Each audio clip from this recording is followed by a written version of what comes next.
भक्तों को मेरा सादर सादर नमस्कार। आज के इस सत्र में हम कृषि संबंधी चर्चा करेंगे। गुड बैक्टीरिया कल्चर, जिसका नाम है गौ अमृतम, गौ कृपा अमृतम। इस बैक्टीरिया युक्त कल्चर के विषय में बहुत ही अच्छे पूरे देश भर में परिणाम आ रहे हैं, जिसको कि हम ऑनलाइन भी देख सकते हैं। जिन कृषि बंधुओं ने उपयोग करे हैं वह लिंक में बता भी सकते हैं।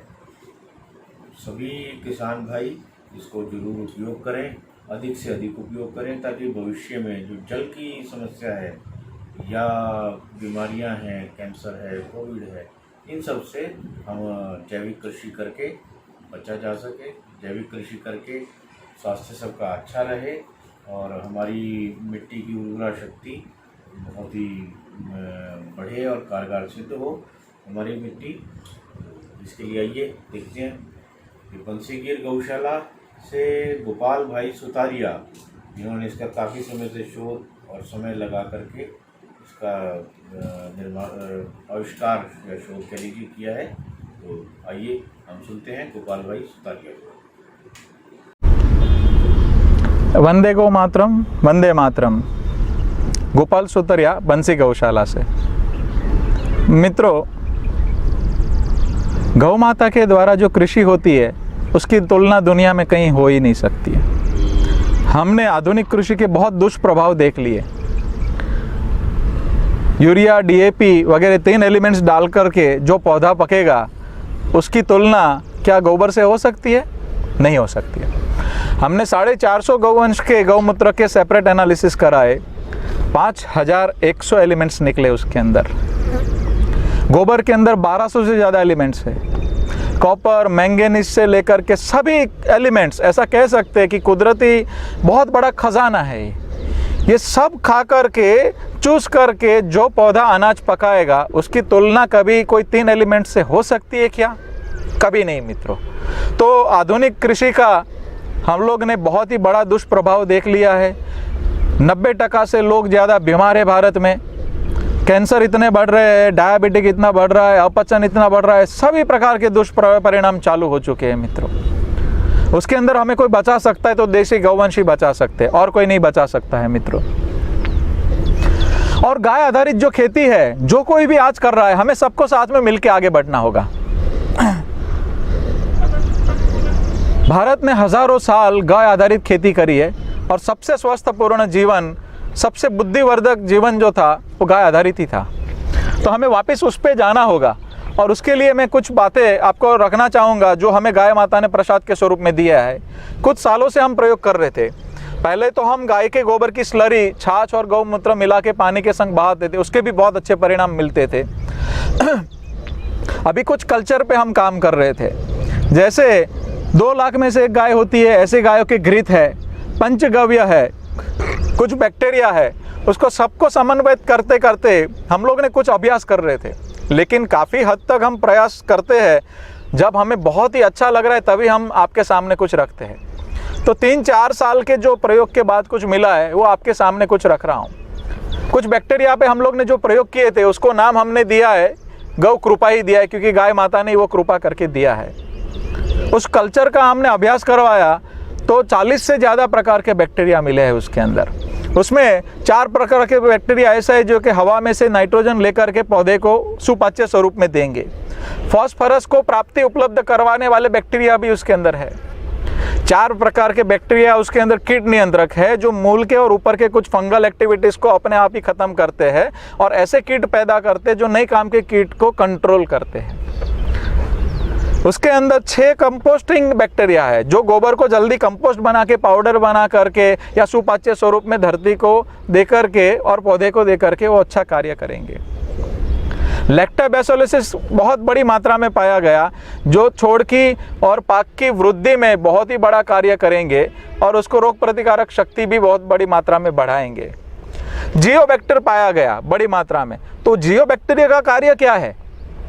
वो गोबर और गौमूत्र के अंदर बहुत प्रमाण में धातु होती है, मिनरल्स होते हैं, धरती माता के अंदर होते हैं, उसको सुपाच्य स्वरूप में पाक को, अपने छोड़ को पहुंचाएंगे तो बहुत बड़ी मात्रा में सरलता से वो कार्य हो जाएगा।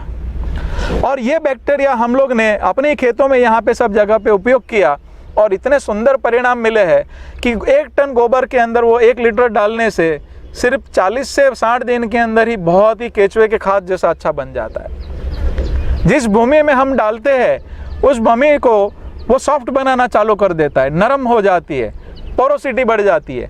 तो बारिश का जितना भी पानी जो आप देख रहे हैं, यहाँ बाजू के जो घास देख रहे हैं उसके बाजू में, वहाँ पे हम लोग 3 साल से 4 साल से प्रयोग कर रहे हैं और ये घासों के अंदर जितना भी बारिश का पानी आता है एक भी बूंद ज़मीन के बाहर नहीं जाता, सारा नीचे उतर जाता है। तो सबसे बड़ी दुनिया का जो प्रश्न आने वाला है वो पानी है, जल है भविष्य का।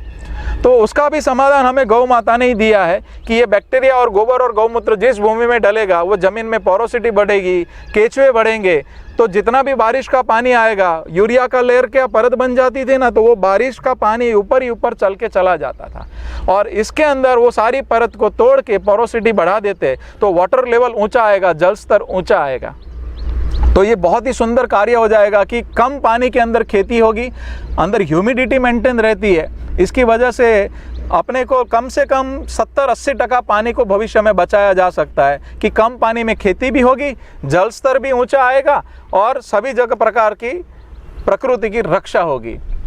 और इस बैक्टीरिया को हम कीट नियंत्रक के स्वरूप में भी यूज़ कर सकते हैं। तो आइए उसकी गतिविधि हम समझते हैं कि उसको बनाना कैसे है। जैसे हमने 1 लीटर अभी बैक्टीरिया आपको द्रावण दिया है, वो 200 लीटर के पानी के ड्रम में आपको डालना है। उसके अंदर 1 लीटर छाछ डालनी है और 1 किलो गुड़ डालना है और किसी झाड़ के या किसी के छांव के नीचे रख देना है। उसके ऊपर सूती कपड़ा का परत सिप कर देना, हवा का आवन जावन होना चाहिए। 5 दिन में ही वो द्रावण तैयार हो जाएगा। और सबसे अच्छा कार्य ये हो जाएगा कि ये 200 लीटर द्रावण जो हो गया आपको, उसमें से सिर्फ 2 लीटर उठा के आपने 1 टन गोबर में जैसे 2 फीट ऊंचा और 2 फीट चौड़ा ऐसी पतली लंबी लाइन कर देनी कोई झाड़ के नीचे या छांव के नीचे, तो 50 से 60 दिन में वो पूरा गोबर 1 टन को कंपोस्ट कर देगा। आपको क्या कॉस्ट आई? कुछ नहीं, सिर्फ वो डगला जो है गोबर का उसको अपने को नमी देनी, या ड्रिप लगा दीजिए या उसको थोड़ा गीला रखिए। वो 200 लीटर द्रावण जो आपको बना उसकी कॉस्ट क्या आई? 10 पैसे किलो भी नहीं आई। और उसको कीट नियंत्रक के स्वरूप में भी उपयोग कर सकते हैं। जैसे ये 2 लीटर वो ड्रम में से आपने बैक्टीरिया ले लिया, उसके अंदर 1 लीटर गौमूत्र और 1 लीटर पुरानी छाछ, ये बहुत ही साबित है फायदा कारक, जो आप बात समझ के पूरा आप अनुभूति ले सकते हैं कि तांबे की घड़े में छाछ रख देनी है या फिर कोई भी घड़े के अंदर तांबे के टुकड़े रख दीजिए और छाछ डाल दीजिए और 45 दिन पुरानी छाछ हो गई, उसमें से 1 लीटर ये छाछ हो गई, 1 लीटर गौमूत्र हो गया और 2 लीटर ये बैक्टीरिया हो गया। उसको मिला के 15 लीटर पानी के पंप के अंदर वो मिश्रण कर देना है। तो मतलब 3 लीटर ये और 12 लीटर पानी, उसको हर हफ्ते आपके पाक के अंदर स्प्रे कर दीजिए तो बहुत ही बड़ी मात्रा में कीट नियंत्रक का कार्य करेगा। आपको मैं विनती करता हूँ कि ये जो भी पद्धति आपको बताता हूँ, आपके पास 20 एकड़ ज़मीन है तो आधे एकड़ में, पाव एकड़ में छोटा प्रयोग करके देख लीजिए। और एक ही भूमि है, एक ही पाक है, तो आप महसूस कर लीजिए कि दोनों के बीच में क्या अंतर है। अगर आपको सही लग रहा है तो आप घर पे गाय ला दीजिए, आपको क्या कॉस्ट आएगी? कुछ नहीं। ये बैक्टीरिया हम निःशुल्क दे रहे हैं, हमारे नाम से अगर कोई भी पैसा मांगे तो कभी किसी को देना नहीं। ये हमको गौ माता ने दिया है, इसीलिए हमने इसका नाम गौ कृपा रखा है और इसको हम लोग आजीवन किसान और गाय वालों को मुफ्त देंगे। हमसे बनता पूरा प्रयास करेंगे, लेकिन हमारे नाम से कोई पैसा मांगे तो देना नहीं और इस चीज़ का कोई व्यापार कर भी नहीं सकता है। अगर किसी ने किया तो हम उसका कानूनी कार्यवाही भी करेंगे। तो मेरी रिक्वेस्ट है, हम आपको निःशुल्क दे रहे हैं, आप भी आपके गाँव में निःशुल्क बांटिए और आधे एकड़ में प्रयोग करिए। आपको अच्छा लगता है तो ज़रूर करिए। और इस बैक्टीरिया का मुख्य खुराक है वो गोबर और गौमूत्र ही है। तो ये बैक्टीरिया को उपयोग के लिए हमें गोबर और गौमूत्र चाहिए ही और देशी गाय का ही चाहिए। काफ़ी लोग तर्क देते हैं कि भैंस का भी चलेगा, जर्सी का भी चलेगा, कुकड़े का भी चलेगा, ये सब चलेगा। ऐसा नहीं है। हमने वैज्ञानिक तर्क पे अभ्यास पूरा करवाया हुआ है। देशी गाय के गोबर और गौमूत्र में ही कुछ प्रकार के ऐसे गुण हैं जो कुछ फंगल को कंट्रोल करते हैं। भैंस में वो बढ़ रहा है, जर्सी गाय में बढ़ रहा है, लेकिन देशी गाय के गौमूत्र में 5100 एलिमेंट्स की जो मैंने बात करी वो ऐसे ही हवा में बात नहीं कर रहा हूँ, हमारे पास रिपोर्ट्स है। तो मेरी विनती है आपको 2 हाथ जोड़ के कि ये बैक्टीरिया को गोबर और गौमूत्र ही चाहिए और बड़ी मात्रा में वो मिश्रण करके आपने आपके खेत में डाल के देख लीजिए ज़रा, बहुत ही सुंदर परिणाम मिलेगा। और यहाँ से लेकर के जाने की विधि, तो बीच में वो कभी भी वो ढक्कन खोल बंद करना है। तो एक बार आपके पास वो आ गया तो वो मिश्रण आपके पास ही मदर कल्चर बन जाएगा। और 200 लीटर का ड्रम जब खाली होने को आए तो वापस वो पानी से भर करके 1 लीटर और गुड़ और 1 लीटर छाछ डालेंगे तो वापस वो मिश्रण बन जाएगा मित्रों। तो कैसे भी करके आप उपयोग करिए। आपके गार्डन में भी शहर वाले उपयोग कर सकते हैं, लेकिन गांव वालों को विनती है कि ये अगर आपने उपयोग कर लिया तो बहुत ही सीधा साधा सरल हो गया। जैसे आपके जो 2 क्रॉप है, 2 किसानों के जो लाइन है पाक की, 2 कपास की लाइन है या सब्जी की लाइन है, उसके बीच में जो भी घास उगता है उसको काट के गाय को खिला दीजिए, तो आपको खर्च नहीं आएगा। आपको जो भी यूरिया या DAP की सब्सिडी मिलती है उस पैसे का गाय को दाना खिला दीजिए, तो आपको क्या कॉस्ट आई? कुछ नहीं। तो मेरे मत से आप गौ माता घर पे लाइए और मर्यादा पूर्वक उसको रखिए, 2 आंचल उसके बच्चे को पिलाइए, गौ माता संतुष्ट होगी तो 101% मैं बताता हूँ कि आपको समृद्धि बरकत आएगी आएगी। हमारे परिचित काफ़ी ऐसे आदिवासी मित्र हैं जिन्होंने 2 आंचल पिलाए और मर्यादा पूर्वक गाय की सेवा करी तो उनके घर पे बरकत आई है और 6 महीने से 1 साल के अंदर ही 90% खर्च बच गया है। आपको बीज अपना रखना है, गाय का गोबर अपना हो गया, घर पे ही यूरिया की फैक्ट्री हो गई, घर पे ही कीट नियंत्रक की फैक्ट्री हो गई, आपको खर्च क्या लगेगा? ये विदेशी कंपनियां बड़े बड़े खर्च करवा के ही हमें पायमाल कर सकती है, तो हमें जागृत हो जाना है। बचा सकते हैं तो हमें गौ माता ही बचा सकती है।